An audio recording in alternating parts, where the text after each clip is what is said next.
another Tuesday. It is IoT Tuesday, ladies and gentlemen. Good morning, good afternoon, good evening, good day, anywhere you find yourself on the continent. Welcome to another intriguing episode of IoT Tuesday show. Yeah, I'm yours truly, Samuel Atranyi. In today's episode, as we're continuing from our home environmental monitoring system build, we're going to see how to connect the PIR motion sensor. But before we do that, as always, when we come back after this montage, we're going to show you how to do that.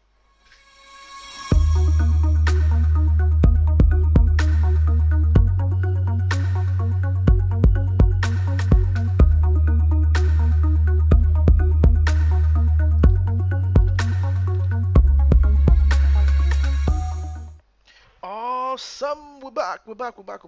Well, if you're just joining us, this is IoT Tuesday, the only show on the continent that gives you IoT goodness.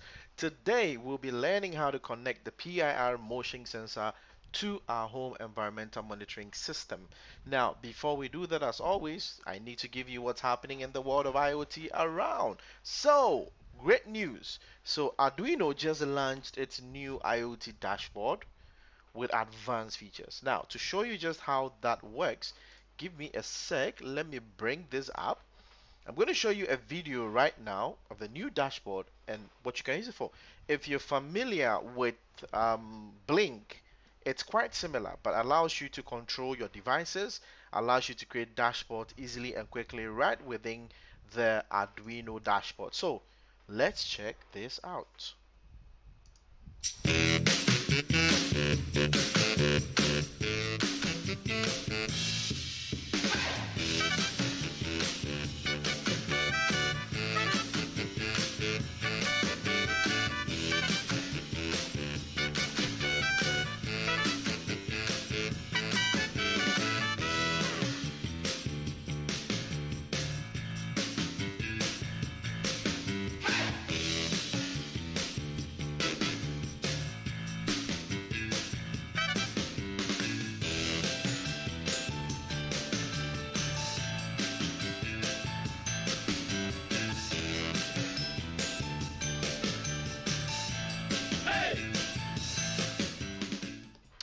Yep, awesome. So that is the new IoT, the Arduino IoT dashboard. So, go check it out, take a look at it, build some cool dashboards for yourself. Awesome, awesome, awesome. Now, the next big thing, the next big thing, the next big thing, the next big thing is so if you haven't heard about Microsoft Azure Sphere, it is one of the most secured MCUs that allow you to build secured IoT applications. It is, as of yesterday, Monday, 24th of February 2020, it is generally available or commercially available for building your production level applications. I think that deserves an applause. Yep, yep, yep. So it's generally available, which means that now you can use it to create, production environment. For those of you who don't know how, the Azure Sphere board looks like, let me take you to the bench and show you how it looks like. So this here is the Azure Sphere microcontroller board, the secured MCU board. Now, if you want to know more about this, I already did a complete episode on this. Setting it up, reading sensors, connecting sensors to it. I've done this already, so you can go check this out. This is the one from, I believe, Sid Studio, and then this one here is for Avant, is from Avent. There's another version of the Azure Sphere from Avent. So two manufacturers right now in here for the Azure IoT stuff. So, yep, that is the next big thing in terms of news in the IoT world. Hello, Miss Nana Ama. Hey, some people have been lost for years and they only spy my channel. Thank you for joining. I appreciate you joining. Let me know if there's any question I can answer for you. Gladly ask and I'll do that. Now, the next other big thing, not necessarily IoT, but then tomorrow, uh, which is West African time, 1:30 p.m. all the way to 2 p.m. and or you might want to say 12 to 1 p.m. Ghana time or GMT. I will be hosted by my friend Kazim all the way in Nigeria on Lasso Radio, and we're going to be talking about the Microsoft Power Virtual Agent.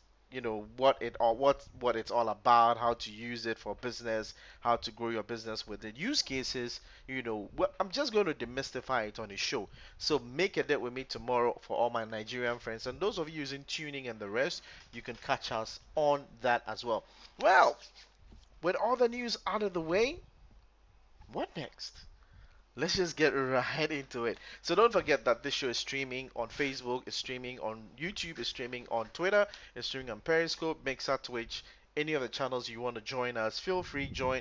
If you have any questions, just ask me, and I would be glad to answer those questions. So let's pick up from where we ended. So last week we ended by connecting the 4-digit display, which you saw work in conjunction with the moisture sensor. So we're reading the value from the moisture sensor and showing it on the 4-digit display. So far, if you've been following us, we've connected the moisture sensor. We can put it right here.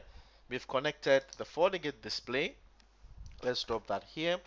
We've connected the buzzer that beeped when our gas levels went up. Let's put that here. We connected the dust sensor, or the particle sensor, so to speak. We connected that as well. And then we connected the almighty MQ2 gas sensor to detect LPG and some other um, harmful gases, so to speak, right?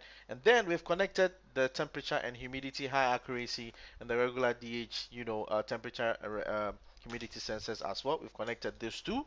Go to this side. We've connected this 16 by 2 display as well. So today, if you look on this side, these are the candidate of things we're going to set up. But today, our focus is this PIR motion sensor. So the question is, how does this play? With this out of the way, I can push this also here. So how does this add up into the grand scheme of things? We're trying to build a home automation, home environmental monitoring system, and we need to be able to detect if there's someone in the room whilst the levels change. All right, and kind of like an occupancy sensor. So this is what is going to help us to determine if there's someone in the room whilst the environmental values are harmful, so that we can actually prompt accordingly. So that is the reason why we are going to use this. So let's just jump into it. If you have any questions pertaining any of these sensors, let me know. And hopefully in the coming weeks, in the coming weeks, I'll have some of these sensors available for you to purchase. So stay calm. Good stuff is coming. All right. So as always, let's get to our boop. Let's get to our working environment. And as always, we're going to open Arduino IDE, not the app. Um, and then just making sure that everything is connected. And let me connect the Arduino itself right here. We have our cable, we have our sensor. We can shift all these things to the other side. Okay, I'm going to take it one after the other. So here we go. We're kind of like set. All right, so to make sure this is going right, let's ensure that we go to Tools. We check our port, COM port 10, and the board is Arduino Uno. We're good to go. It's set up correctly. All right. Thank you. Welcome, Auntie Judith, all the way from Vancouver, Washington. Thanks for joining. Ochema, welcome to the show. If you have any questions concerning IoT, let me know. I will try to answer that. Okay. So, as always, you know how we do it. So we begin by always referencing the materials for it. So if we pick this up, so we know this is the version 1.2. So let's do this. I should bookmark this. So Sid Studio. And then we have the PIR motion sensor. And this is version 1.2. Alright. Cool. Awesome. And let's see. Yep. So group. There we go. And let's open this up. I mean, just to be sure we get to the right documents page for it. Yep. So yeah, this is it. This is what we have here. If you can see closely, if you look at this compared to what you have on the screen, yeah, quite same. So let's go down here. And how much is this? Let's see how much this is, just for the sakes of people watching this out. So let's see what we have here from the store. Well, it's about $8, about $8. or 40 CDs or 50 CDs. Yeah, well, not bad, not bad. Okay, so features is group compatible. As you can see, this is group compatible because of the JTAG cables. There's an adjustment. Okay, I don't, hold on, let's see. Okay, cool. So these are the specifications we need to be clear about. The operating voltage. So 3 volts to 5 volts, we are cool with our shield. The current 100 microamps, 150. Yeah. So default detection distance 3 meters. Holding time can hold for about 1 to 25 seconds, and the working wavelength about 1 to 4, 7 to 14. Detection angle about 120 degrees. So it'll be able to detect, motion up to 3 meters and then within the 120 degrees angle. So let's see how this works. As of now, compatible with Arduino, Raspberry Pi, and then getting started. So we need our Arduino. We have that. If you go back to the board bench, you can see that we have all that set up. So we have our JTAG, we have our sensor, we have the hat or the chute, sorry, and then the Arduino Uno is actually down there as well. So we're good to go. So we connect the groove, and this is saying to D2, so digital pin 2. So let's go here and let's connect this. There you go. And then digital pin 2, digital pin 2. So digital pin 2 is actually connected to digital pins 2 and 3, and then VCC ground. Okay, so right here, where's that pointer? So if you look closely, let me do this. Yeah, right here. So that's the guitar pin 2, this one. All right, so that's what we're connecting it to. So let's go ahead and connect this to the guitar pin 2. So at this point, our sensor is connected. Just leave this here, and then connect the Arduino. We have the base shield, and um, if you don't have a JTAG and you want to connect straight to the breadboard, this will be the schematic for you. This would be the schematic to connect it. That would be 5 volt to red, ground to black, not connected is a white, and D2 is yellow. So that's just, yeah, if you're not using a shield, this is how you connect it directly. Thank you so much. Okay, awesome. And now, as simple as that. So we're going to borrow this code and then use. It's quite simple. So someone is asking that I try as much as possible to see if I can do the connection for both Raspberry Pi and Arduino at the same time. That's not bad. I'm trying to keep the time, succinct and quite simple and short.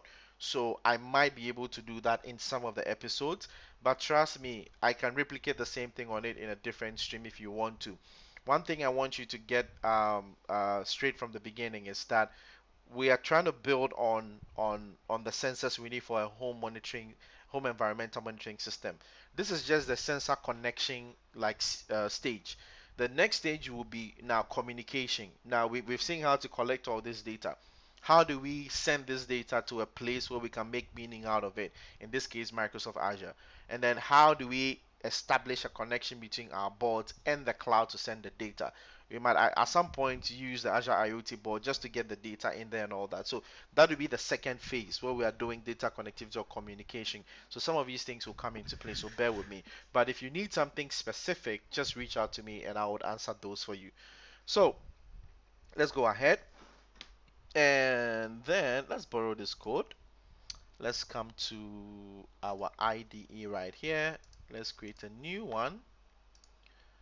All right, and then I'm going to replace it with everything we copied. So we're defining the PIR motion sensor, and here is using pin 2. Be mindful of this. That's what we're connecting to the digital pin 2. So we know it's on pin 2. All right, cool. And then, so in the setup, we're setting the motion sensor as an input. So we're going to be getting input from the motion sensor. We are setting the serial bus, sorry, the serial monitor, so we can write and read from it. And then we do the infinite loop, and this is going to happen every 2 milliseconds to say that we're reading. If we read from the sensor, Okay, if there's motion or there's movement, all right. If you detect something, just print out, hey, hey, people is coming, all right. But we are just going to say, hi, I know you are in here, all right. And then if there's nothing, just say watching, all right. So quite simple. So let's save this. Let's go to where we're keeping. I know it's a good practice showing all these things, but you know, um, let's go to sketches and then I'll create a new folder and PIR. Okay, then I'll call this I'll just call this motion and save. All right. So technically, that is it. That is like simple connecting. We're just waiting for just delaying for a while. We can push this here just to make the code a bit cleaner before it starts to read again. So quite simple, right? So as always, once you do this, you want to validate it to make sure the code has no errors or bugs. And then once this passes, you should actually see a green. Let me switch to this view. So you should look if you look here on the right here, you should see some green progress bar that tells you the progress of what you're doing. All right. And then once this is done, let's go ahead and I'm going to upload the sketch. As you can see again, green here, uploading. And once the sketch is done uploading successfully, I'm just going to go to tools and open the serial monitor. And as you can see, it's watching. Now, I'm going to just, okay, that's because I moved my hand. Don't forget, there's a 120 degrees angle. So as I move in front of it, all right, it's just saying, hey, I can see you are there. All right, I can see you are there just because I'm like moving my hand around. So to show you this, let me just bring it a bit here. And so I don't know if you can this okay, let me pull this up here. All right. So this is it. So take a look at this. All right. So once it detects the motion, it's telling me, "Hey, I know you are here. I know you are here." All right. If I drop this, it's just watching as unless I don't want that. Well, I have a ceiling fan also moving, so there's quite a couple of motion going in there. But that's how that's how it works. So those of you who have seen motion sensors and alarm systems, this is how it works. So once I detect this, I can actually go ahead, and then make a sound or do something. All right. So that is how the motion sensor works, and it's quite easy to set up. Quite easy to set up. So this actually brings us to quite a very short episode of IoT Tuesday today. We've barely done. Let's see, how many have we done? We've done just about like 19 minutes. That's just too short. Okay, so let's see if we can pair it up with our buzzer, and then just kind of like beep anytime it sees it sees us, or it detects something there. So let me quickly pick up.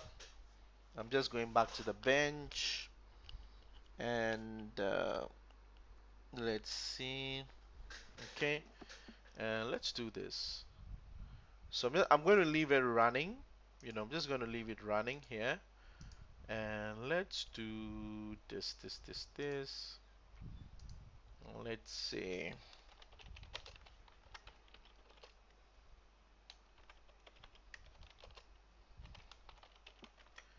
Okay, which version do we have here? 1.2, 1.2 here. Okay, so I'm just going to try to connect this.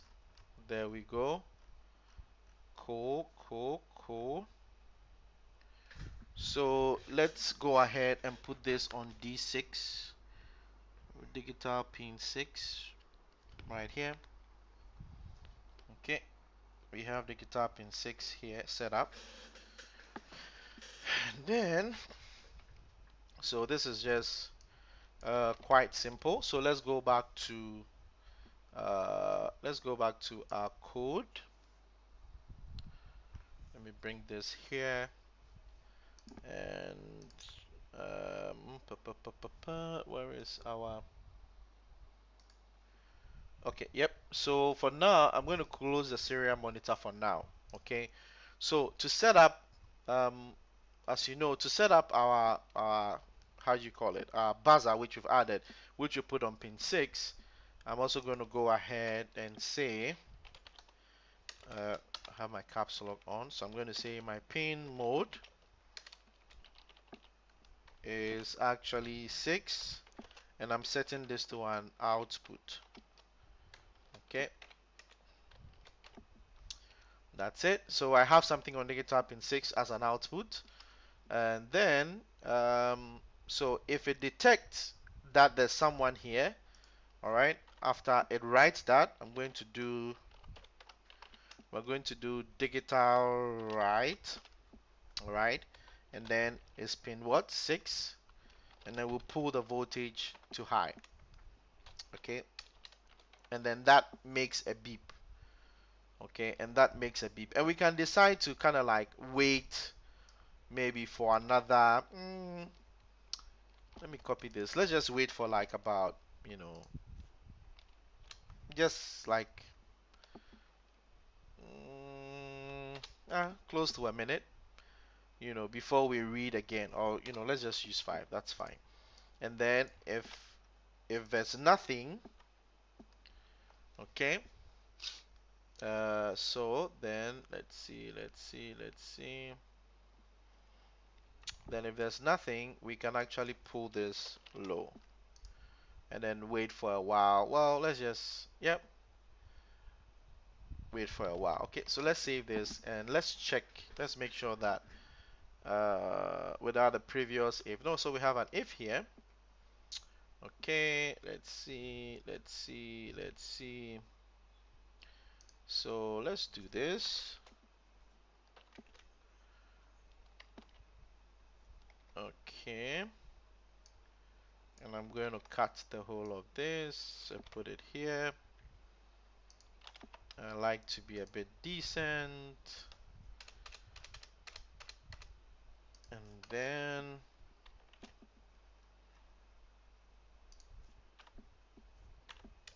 we can do this, and let's be a bit decent with this as well. Okay, let's validate this. All right, and like this looks good, and then we can deploy this. So wait a minute, deploy. Okay, so if I should go to tools and open the serial monitor as well, okay, you realize that it's watching, it's not beeping. If I make a move, you see that? If I make a move, if I make a move, if I make a move, so this So yeah, this is a way, another way, you know, you can combine them. Another cool thing would be to probably connect a siren or something to it, and so that's like the basics of how alarm systems work. So if I connected like a siren to it, and whilst a motion was detected when I said I am out of the house or something, it would beep up. All right. So that is how easy and simple it is to connect. I think now I need to remove this because it's just making noise. All right. Thanks. All right, so that is how simple, very simple it is to connect the PIR and motion sensor. Next week, we're going to connect, I think, the very last sensor, and then we're going to shift from connecting to the sensors to communication.